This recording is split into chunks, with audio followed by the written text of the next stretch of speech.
C'est un petit havre de paix au milieu de Grenoble. Le couvent de Sainte-Cécile, construit en 1624, abrite un jardin situé au cœur même du cloître, un lieu paisible qui regorge d'histoire à travers chaque plante.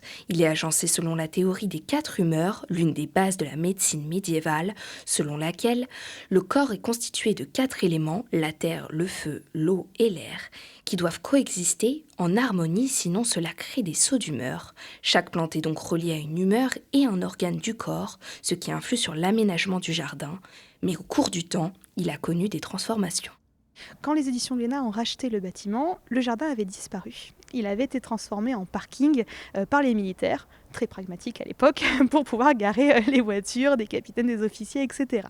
Donc les éditions Glénat avaient créé un premier jardin au départ, un jardin découpé en 4 parties, avaient réinstallé également une fontaine qui permettait de faire ce découpage-là en fait de façon naturelle.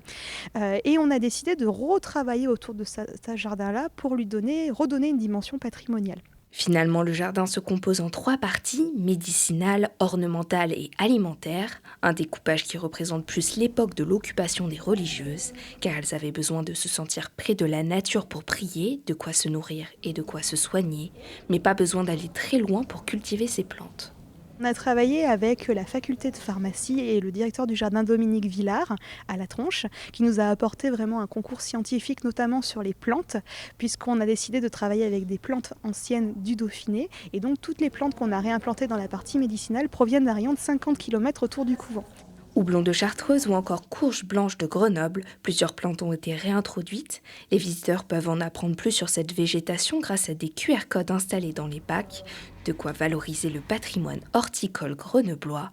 Mais pour que ce jardin soit frais comme une rose, il faut de l'entretien. On a donc un jardinier qui s'occupe en effet du jardin, mais l'idée est aussi de prolonger le partenariat avec le lycée horticole de Saint-Imier et de permettre aux élèves du lycée horticole de venir pratiquer en fait ici et découvrir cet entretien particulier des plantes. Un lieu classé au patrimoine monumental qui saura émerveiller petits et grands.